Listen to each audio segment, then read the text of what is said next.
नमस्कार दोस्तों, आप सभी का एक नई वीडियो में हार्दिक स्वागत है। आज की वीडियो में देखेंगे प्रैक्टिस सेट नंबर 2। इसमें भी टॉप 30 महत्वपूर्ण प्रश्न देखने को मिलेंगे। प्लेलिस्ट बन चुकी है। हर एक वीडियो को प्लेलिस्ट में हम ऐड कर रहे हैं। जो भी वीडियोस चलाएंगे प्लेलिस्ट के माध्यम से हर एक सब्जेक्ट की और जीके जीएस की भी बहुत जल्द हमारी क्लासेस आएंगी और करंट अफेयर की भी क्लासेस आएंगी। इंपॉर्टेंट प्रश्न लेकर आएंगे जो कि आपके सिलेबस के अकॉर्डिंग आपकी परीक्षा के लिए महत्वपूर्ण होंगे। तो सभी प्रश्नों को अच्छे से यहाँ पर मॉक टेस्ट में देखना है और अपने आंसर को कमेंट करके बताना है। तो चलिए वीडियो को स्टार्ट करते हैं। ज़्यादा समय आपका हम नहीं लेने वाले हैं, ठीक है। तो चलिए वीडियो को स्टार्ट करते हैं। जैसा कि आप लोग पहला प्रश्न देख पा रहे हैं यहाँ पर, और अपने आंसर को जरूर टिक किया करें। देखिए, पहला प्रश्न दिया गया है, बाल केंद्रित शिक्षा में प्रमुख स्थान किसका होता है। जो बाल केंद्रित शिक्षा होती है, ठीक है, तो इसमें प्रमुख स्थान किसका होता है। तो 4 ऑप्शन दिए गए, जैसे शिक्षक का, बालक का, पाठ्यपुस्तक का या विद्यालय प्रबंधन का, किसका होता है। तो इसमें से राइट आंसर अपना सिलेक्ट करेंगे। तो क्वेश्चन नंबर 1 का यहाँ पे राइट आंसर हो जाएगा ऑप्शन बी हो जाएगा। तो बाल केंद्रित शिक्षा में बालक का प्रमुख यानी मुख्य स्थान होता है। अगला प्रश्न देखेंगे, प्रगतिशील शिक्षा के जनक के रूप में किसे जाना जाता है। ठीक है, तो यहाँ पर लिखा है प्रोग्रेसिव एजुकेशन। तो हिंदी में कहते हैं इसे प्रगतिशील शिक्षा के जनक के रूप में किसे जाना जाता है। तो 4 ऑप्शन। क्वेश्चन नंबर 2 का यहाँ पे राइट आंसर अगर देखें तो ऑप्शन ए हो जाएगा, जॉन डीवी। याद रखिएगा, ये प्रगतिशील शिक्षा के जनक के रूप में जाने जाते हैं। अगला प्रश्न देखेंगे, प्रश्न संख्या यहाँ पर है 3।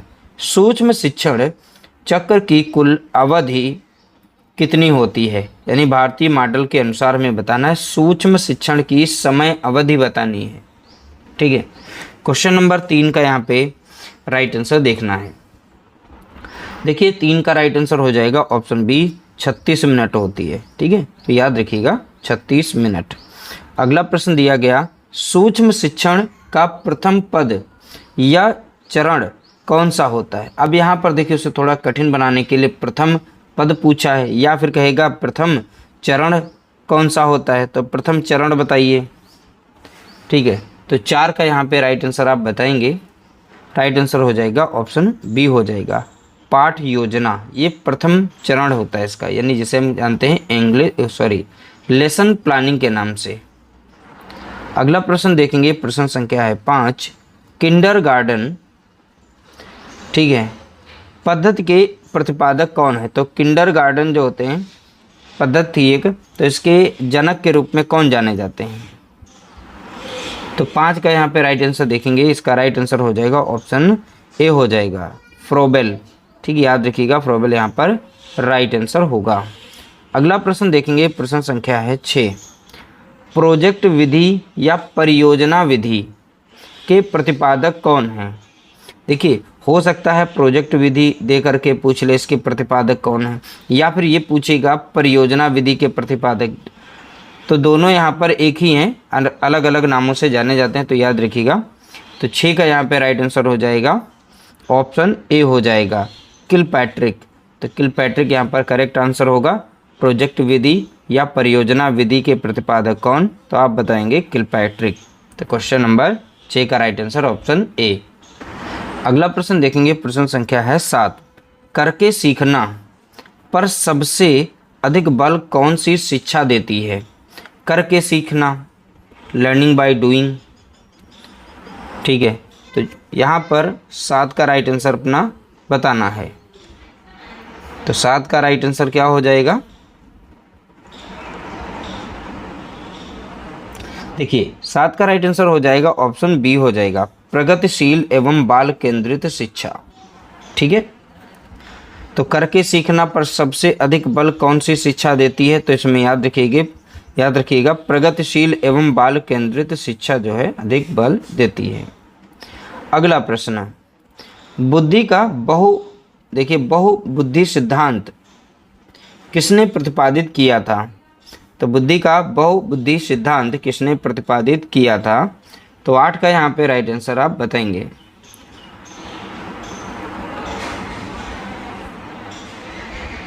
देखिए, 8 का राइट आंसर हो जाएगा ऑप्शन बी हो जाएगा, हार्वर्ड गार्डनर। ठीक है, तो करेक्ट आंसर हो जाएगा हार्वर्ड गार्डनर। अगला प्रश्न देखेंगे, संवेगात्मक बुद्धि शब्द को लोकप्रिय बनाने का श्रेय किसे जाता है? क्वेश्चन नंबर 9 का यहाँ पे राइट आंसर देखेंगे, संवेगात्मक बुद्धि शब्द को लोकप्रिय बनाने का श्रेय किसे जाता है? तो 9 का यहाँ पे राइट आंसर हो जाएगा ऑप्शन ए हो जाएगा, डेनियल गोलमैन। ठीक है, तो इंग्लिश में भी इनका नाम लिखा गया है, तो याद रखिएगा 9 का राइट आंसर ऑप्शन ए। अगला प्रश्न दिया गया, बालकों में सृजनात्मकता की पहचान के लिए किस प्रकार का चिंतन आवश्यक है? तो 10 का यहाँ पे राइट आंसर आप बताएंगे। ठीक है, तो 10 का राइट आंसर हो जाएगा ऑप्शन बी हो जाएगा, अपसारी चिंतन, जिसे हम डाइवर्जेंट थिंकिंग के नाम से जानते हैं। ये अपसारी चिंतन यहाँ पर होगा राइट आंसर। अगला प्रश्न देखेंगे, देखिए पूर्ण से अंश की ओर शिक्षण सूत्र किस मनोवैज्ञानिक संप्रदाय पर आधारित है? तो बोला गया पूर्ण से अंश की ओर। प्रश्न को अच्छे से पढ़ करके ही आंसर देना है। तो 11 का यहाँ पे राइट आंसर हो जाएगा ऑप्शन बी हो जाएगा, गेस्टाल्टवाद। ठीक है, तो पूर्ण से अंश की ओर बात करेगा तो याद रखिएगा, तो बोला गया यहाँ पर है शिक्षण सूत्र किस मनोवैज्ञानिक संप्रदाय पर आधारित है? तो आप बताएंगे गेस्टाल्टवाद पर आधारित है। ऑप्शन बी राइट आंसर यहाँ पर होगा। अगला प्रश्न देखेंगे, प्रश्न संख्या 12, प्राथमिक स्तर पर बच्चों को पहले वर्णमाला सिखाना और फिर शब्द सिखाना शिक्षण के किस सूत्र का उदाहरण है? तो 12 का यहाँ पे राइट आंसर देखेंगे, 12 का राइट आंसर हो जाएगा ऑप्शन सी हो जाएगा, सरल से जटिल की ओर। ऑप्शन सी हमारा यहाँ पर राइट आंसर होगा, सरल से जटिल की ओर। अगला प्रश्न देखेंगे, प्रश्न संख्या 13, शिक्षण का वह सूत्र जो बच्चों के प्रत्यक्ष अनुभवों को प्राथमिकता देता है क्या कहलाता है? 13 का यहाँ पे राइट आंसर देखेंगे, देखिए 13 का राइट आंसर हो जाएगा ऑप्शन बी हो जाएगा, मूर्त से अमूर्त की ओर। ठीक है, तो राइट आंसर क्या होगा? मूर्त से अमूर्त की ओर। अगला प्रश्न, शिक्षण में ज्ञात से अज्ञात की ओर सूत्र का मुख्य लाभ क्या है? 14 का राइट आंसर आप बताएंगे, शिक्षण में ज्ञात से अज्ञात की ओर सूत्र का मुख्य लाभ क्या है? तो 14 का यहाँ पे राइट आंसर हो जाएगा ऑप्शन ए हो जाएगा, बच्चों का पूर्व ज्ञान नए ज्ञान से जुड़ता है। कैसे? बच्चों का पूर्व ज्ञान नए ज्ञान से जुड़ता है। अगला प्रश्न देखेंगे, प्रश्न संख्या है 15, डाल्टन शिक्षण पद्धति की प्रतिपादक निम्नलिखित में से कौन है? तो यहाँ पर डाल्टन शिक्षण पद्धति की बोला गया है, प्रतिपादक कौन है? तो 15 का राइट आंसर यहाँ पर अगर देखें तो ऑप्शन ए हो जाएगा, हेलन पार्कहर्स्ट। याद रखिएगा, ठीक है, हेलन पार्कहर्स्ट। अगला प्रश्न देखेंगे, विद्यालयों में निर्देशन का मुख्य उद्देश्य क्या होता है? तो 16 का राइट आंसर आप बताएंगे, 16 का राइट आंसर क्या होगा? देखिए इसका राइट आंसर हो जाएगा ऑप्शन बी, छात्रों को अपनी समस्याओं का समाधान स्वयं करने के योग्य बनाना, कि छात्र अपनी समस्याओं का समाधान स्वयं कर लें। अगला प्रश्न, निर्देशकीय परामर्श के मुख्य प्रस्तावक कौन माने जाते हैं? ठीक है, तो याद रखिएगा, निर्देशकीय परामर्श के मुख्य प्रस्तावक कौन हैं? तो 17 का यहाँ पे राइट आंसर अगर हम देखें ऑप्शन सी हो जाएगा, यानी E.G. विलियमसन। राइट आंसर क्या होगा? E.G. विलियमसन। अगला प्रश्न देखिए, अनिर्देशकीय परामर्श के मुख्य केंद्र बिंदु कौन होता है? अनिर्देशकीय परामर्श में मुख्य केंद्र बिंदु कौन होता है? 18 का यहाँ पे राइट आंसर अगर हम देखें ऑप्शन बी हो जाएगा, परामर्श प्रार्थी या छात्र होता है? कौन होगा? परामर्श प्रार्थी लिखा होगा या फिर छात्र दिया जाएगा ऑप्शन में। अगला प्रश्न, अनिर्देशकीय परामर्श के प्रतिपादक कौन हैं? अब प्रतिपादक भी पूछा जा सकता है, ठीक है। तो 19 का यहाँ पे राइट आंसर अगर देखें तो इसका करेक्ट आंसर हो जाएगा ऑप्शन ए, कार्ल रोजर्स, ठीक है। तो यहाँ पर यह अनिर्देशकीय परामर्श के प्रतिपादक के रूप में कार्ल रोजर्स जाने जाते हैं। अगला प्रश्न देखेंगे, प्रश्न संख्या 20। देखिए, समन्वित परामर्श का प्रतिपादन किसने किया था? जिसमें निर्देशकीय और अनिर्देशकीय दोनों का मिश्रण होता है, इसीलिए इसका नाम रखा गया समन्वित परामर्श, ठीक है। अब बताना इसका प्रतिपादन किसने किया था, नहीं जनक कौन है? तो 20 का यहाँ पे राइट आंसर हो जाएगा ऑप्शन बी हो जाएगा, FC थॉर्न। कौन है? तो आप बताएंगे FC Thorn, option B right answer. अगला प्रश्न देखेंगे, प्रश्न संख्या 21। सृजनात्मकता बच्चों की मुख्य विशेषता निम्नलिखित में से कौन सी है? तो 21 का यहाँ पे राइट आंसर बताना है। देखिए, 21 का यहाँ पे करेक्ट आंसर हो जाएगा ऑप्शन सी हो जाएगा, उनमें मौलिक विचार और नवीनता पाई जाती है, ठीक है। अगला प्रश्न देखेंगे, प्रश्न संख्या है 22। मंदबुद्धि बालकों की बुद्धि लब्धि सामान्यतः कितनी होती है? तो 22 का यहाँ पे करेक्ट आंसर देखेंगे, 22 का राइट आंसर हो जाएगा ऑप्शन बी हो जाएगा। तो जब बात आए मंदबुद्धि बालकों की तो 70 से उनकी IQ लेवल कम होती है। अगला प्रश्न देखेंगे, प्रश्न संख्या 23। ब्रेल लिपि का उपयोग किस प्रकार के दिव्यांग बच्चों की शिक्षा के लिए किया जाता है? अब यहाँ ब्रेल लिपि है, एक लेख है, तो ये किस प्रकार के दिव्यांग बच्चों के लिए किया जाता है? तो 23 का यहाँ पे राइट आंसर देखेंगे, इसका राइट आंसर हो जाएगा ऑप्शन डी, दृष्टिबाधित बच्चों के लिए।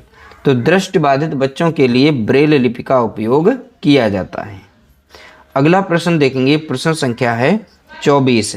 समावेशी शिक्षा व्यवस्था में पाठ्यचर्या अनुकूलन किसके अनुसार होना चाहिए? तो 24 का यहाँ पे करेक्ट आंसर अगर हम देखें तो राइट आंसर हो जाएगा ऑप्शन बी हो जाएगा, बच्चों की आवश्यकताओं और व्यक्तिगत भिन्नताओं के अनुसार, ठीक है। तो ऑप्शन बी यहाँ पर करेक्ट आंसर होगा। अगला प्रश्न देखेंगे, प्रश्न संख्या है 25। देखिए यहाँ पर देखिए, PWD एक्ट 1995 में कितने प्रकार की विकलांगताओं का उल्लेख किया गया था? ठीक है। अब 25 का यहाँ पे करेक्ट आंसर बताएंगे, इसका राइट आंसर हो जाएगा 7 प्रकार के विकलांगताओं का उपयोग किया गया था, ठीक है, यानी उल्लेख उनके बारे में यहाँ पर बात की गई थी। अगला प्रश्न देखेंगे, प्रश्न संख्या है 26। देखिए, RPWD अधिनियम एक्ट 2016 में विकलांगताओं की संख्या 7 से बढ़ाकर कितनी कर दी गई? अब देखिए 2016 में इनकी संख्या बढ़ी तो 7 से बढ़कर अब कितनी कर दी गई थी? तो 26 का यहाँ पे राइट आंसर देखेंगे ऑप्शन बी, 7 से अब 21 प्रकार के यानी 21 टाइप की कर दी गई थी। अगला प्रश्न देखेंगे, लॉरेंस कोहलबर्ग के अनुसार नैतिक विकास के किस स्तर पर बच्चा समाज के नियमों और कानून को बनाए रखने पर बल देता है?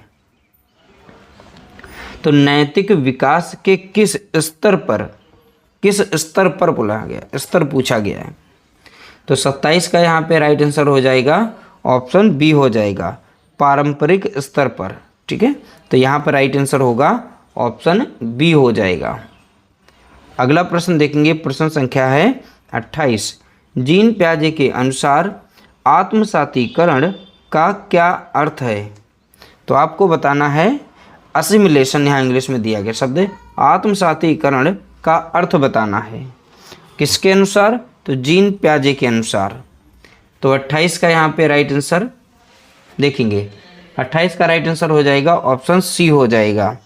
नए ज्ञान को मौजूदा मानसिक संरचना जिसे हम स्कीमा, ठीक है, तो स्कीमा में शामिल करना, तो नए ज्ञान को मौजूदा मानसिक संरचना में शामिल करना, तो यहाँ पर आत्मसातीकरण का ये अर्थ बताया गया है। अगला प्रश्न देखेंगे, समायोजन से पियाजे का क्या तात्पर्य है? समायोजन, अकोमोडेशन, ठीक है, तो समायोजन, देखिए समायोजन से पियाजे का क्या तात्पर्य है, तो वो क्या अर्थ निकालते हैं इनका। तो 29 का यहाँ पे राइट आंसर अगर देखें, 29 का राइट आंसर आप बताएंगे यहाँ पर ऑप्शन बी हो जाएगा। नई जानकारी के कारण मौजूदा स्कीमा या मानसिक संरचना में संशोधन या परिवर्तन करना, ठीक है, ये समायोजन का यहाँ पे अर्थ बताया गया। अगला, लेव वाइगोस्की के अनुसार पाढ़ या ढांचा क्या है? तो पाढ़ किसे पाढ़ कहें या ढांचा कहें एक ही बात है, तो पाढ़ या ढांचा बताना है किसके अनुसार? लेव वाइगोस्की के अनुसार। तो 30 का यहाँ पे राइट आंसर अगर देखें तो ऑप्शन बी हो जाएगा। इंपॉर्टेंट प्रश्न है, कई बार पूछा जा चुका है अलग अलग, यानी यूपी टेट के एग्जाम में। तो वयस्कों द्वारा बच्चों को दी जाने वाली अस्थायी सहायता जो होती है, ठीक है, वयस्कों द्वारा बच्चों को दी जाने वाली अस्थायी सहायता, उसे हम पाढ़ या ढांचा के नाम से जानते हैं। यह किसके अनुसार? तो याद रखिएगा, ये लेव वाइगोस्की के अनुसार। इस तरह से हमने सुपर 30 प्रश्नों को यहाँ पे देखा है। वीडियो कैसी लगी कमेंट करके बता सकते हैं। बाकी वीडियो अच्छी लगी हो तो लाइक करना और शेयर करना। अगर प्लेलिस्ट को नहीं देखा तो देख लीजिएगा। मिलते हैं नई वीडियो के साथ, तब तक के लिए नमस्कार, जय हिंद, जय भारत।